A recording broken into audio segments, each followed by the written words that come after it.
Hi, welcome back to turn to learn. Turn to ലേണിൻ്റെ മറ്റൊരു വീഡിയോയിലേക്ക് സ്വാഗതം. ഹയർ സെക്കൻഡറി ഒന്നാം വർഷ ഹയർ സെക്കൻഡറി പരീക്ഷയ്ക്ക് തയ്യാറെടുക്കുന്ന വിദ്യാർത്ഥികൾക്ക് വേണ്ടിയിട്ടുള്ള ഹയർ സെക്കൻഡറി +1 പൊളിറ്റിക്കൽ സയൻസിലെ പാർട്ട് 2 പൊളിറ്റിക്കൽ തിയറിയുമായി ബന്ധപ്പെട്ടിട്ടുള്ള പാഠഭാഗങ്ങളാണ് നമ്മൾ ഈ വീഡിയോയിൽ ചർച്ച ചെയ്യുന്നത്. Political science chapter 11 introduction to political theory, രാഷ്ട്രീയ സിദ്ധാന്തത്തിനൊരു ആമുഖം എന്നുള്ള പാഠമാണ് ഈ വീഡിയോയിൽ നമ്മൾ ഡിസ്കസ് ചെയ്യുന്നത്.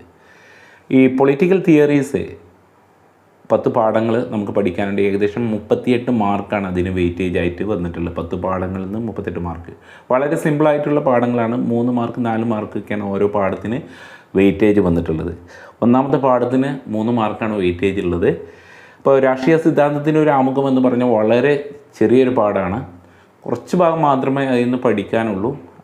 അത് മാത്രമാണ് നമ്മൾ ഈ ക്യാപ്സ്യൂൾ ടൈപ്പ് വീഡിയോയിൽ നമ്മൾ പറയുന്നത്. അപ്പോൾ രാഷ്ട്രീയ സിദ്ധാന്തത്തിനൊരു ആമുഖം എന്നുള്ളത് നിങ്ങൾക്ക് ബാക്കിൽ കാണാം. ഓക്കെ, രാഷ്ട്രതന്ത്രത്തിൻ്റെ പിതാവ്, പൊളിറ്റിക്കൽ സയൻസ് ഒക്കെ രാഷ്ട്രമീമാംസ എന്നൊക്കെ നമ്മൾ പഠിച്ചിട്ടുണ്ട്.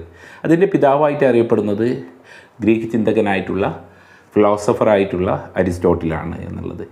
ഗാന്ധിയുടെ ബുക്കാണ് ഹിന്ദ് സ്വരാജ് എന്നുള്ളത്. ഗാന്ധിയുടെ ഒരു കോട്ടുണ്ട്, സാധാരണഗതിയിൽ ചോദിക്കുന്നതാണ് ഹിന്ദ് സ്വരാജ് ആരുതാണ്, അല്ലെങ്കിൽ രാഷ്ട്ര സിദ്ധാന്തത്തിൻ്റെ പിതാവ് ആരാണ്. 1 വേർഡ് ക്വസ്റ്റ്യൻ ഒരു ക്വസ്റ്റ്യൻ ഉണ്ടാവും, 2 മാർക്കിന് വേറൊരു ക്വസ്റ്റ്യൻ ഉണ്ടാവും. ഗാന്ധിയുടെ ഒരു നിരീക്ഷണമുണ്ട്, ഏത് രാഷ്ട്രീയം നമ്മെ പാമ്പ് പോലെ ചുറ്റിയിരിക്കുന്നു അല്ലേ, അതിനോട് മല്ലടിക്കുകയല്ലാതെ മറ്റൊരു പോംവഴി ഇല്ല എന്നുള്ള ഈ കോട്ട്സ് സ്ഥിരമായിട്ട് ചോദിക്കുന്നതാണ്. 1 വേർഡ് ക്വസ്റ്റ്യൻ ആയിട്ടാണ് ചോദിക്കുന്നത്. ഈ കോട്ട്സ് തന്നിട്ടുള്ളത് ഇതാരാണ് നിരീക്ഷിച്ചത്, അല്ലെങ്കിൽ ഇതാരാണ് പറഞ്ഞിട്ടുള്ളത്, ഇതാണ് ഇതിൽ, അല്ലെങ്കിൽ ഗാന്ധിയുടെ ബുക്ക്, അല്ലെങ്കിൽ രാഷ്ട്ര സിദ്ധാന്തത്തിൻ്റെ പിതാവാര്, ഇത്തരത്തിലുള്ള ചോദ്യങ്ങളാണ് അതിൽ സാധാരണഗതിയിൽ ചോദിക്കുന്നത്. ഇനി ഇതിൽ ചോദിക്കുന്നത് significance of studying political theories. What are the significance? ഈ ചോദ്യം ചോദിക്കാറുണ്ട്. 2 മാർക്കിനുള്ള ചോദ്യം, അല്ലെങ്കിൽ 3 മാർക്കിന് ഈ ചോദ്യം ചോദിക്കാം. രാഷ്ട്രതന്ത്ര പഠനത്തിൻ്റെ പ്രാധാന്യം എന്ത്, അതിൻ്റെ സിഗ്നിഫിക്കൻസ് എന്ത് എന്നുള്ളത്. അപ്പോൾ ഇതിൽ നിന്നുള്ള പോയിൻറ്റ്സാണ് നിങ്ങൾ എഴുതേണ്ടത്. ഇഷ്ടമുള്ള തൊഴിൽ തിരഞ്ഞെടുക്കാൻ സാധിക്കും ഇത് പഠിച്ചിട്ടുണ്ടെങ്കിൽ. അതുപോലെ തന്നെ പൗരബോധം വളരാൻ രാഷ്ട്രതന്ത്രം അല്ലെങ്കിൽ രാഷ്ട്രീയ സിദ്ധാന്തം പഠിക്കുന്നത് നമുക്ക് ഉപകാരമാവും. രാഷ്ട്രീയ കാര്യങ്ങൾ മനസ്സിലാക്കാൻ നമ്മളെ സഹായിക്കും. രാഷ്ട്രീയ സങ്കല്പങ്ങളെക്കുറിച്ച് മനസ്സിലാക്കാൻ നമ്മളെ സഹായിക്കും. ദെൻ രാഷ്ട്രം, ഗവൺമെൻറ് എന്നിവയെക്കുറിച്ച് മനസ്സിലാക്കാൻ സഹായിക്കും. അന്താരാഷ്ട്ര സംഘടനകളെക്കുറിച്ച് മനസ്സിലാക്കാൻ സഹായിക്കും. സ്വാതന്ത്ര്യം, സമത്വം, നീതി തുടങ്ങിയ ആശയങ്ങളെക്കുറിച്ചും മനസ്സിലാക്കാൻ സഹായിക്കും. ജനാധിപത്യം, സോഷ്യലിസം, കമ്മ്യൂണിസം തുടങ്ങിയ രാഷ്ട്രീയ പ്രത്യയശാസ്ത്രങ്ങളെക്കുറിച്ച് മനസ്സിലാക്കാൻ സാധിക്കും.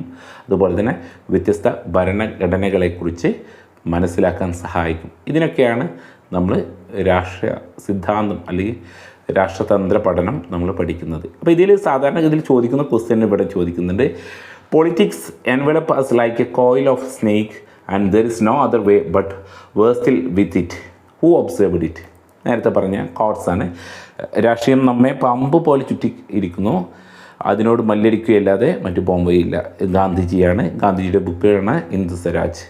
രണ്ടാമത് 4 മാർക്കിന് അല്ലെങ്കിൽ 3 മാർക്കിനൊക്കെ ചോദിക്കുന്ന write a note significance of study of political theory, രാഷ്ട്രീയ സിദ്ധാന്തങ്ങൾ പഠിക്കേണ്ടതിൻ്റെ ആവശ്യകത എന്ത്. ഇത്തരത്തിലുള്ള ചോദ്യമാണ് നമുക്ക് ഇതിൽ ചോദിക്കുന്നുണ്ട്. അപ്പോൾ ഇത്രയേ ഉള്ളൂ ഈ പാഠത്തിൽ നമുക്ക് പഠിക്കാനുള്ളത്. അപ്പോൾ ഇത് തന്നെ 2-3 ആവർത്തി വായിച്ചാൽ തന്നെ ഇതിൽ നിന്ന് ലഭിക്കുന്ന 3 മാർക്ക് നമുക്ക് നഷ്ടപ്പെടില്ല. ഈ 3 മാർക്ക് ഒരിക്കലും നഷ്ടപ്പെടുത്തരുത്. അപ്പോൾ വളരെ സിമ്പിളായിട്ടുള്ള പാഠമാണ്. നന്നായിട്ട് ശ്രദ്ധിച്ച് പഠിക്കുക. Thank you.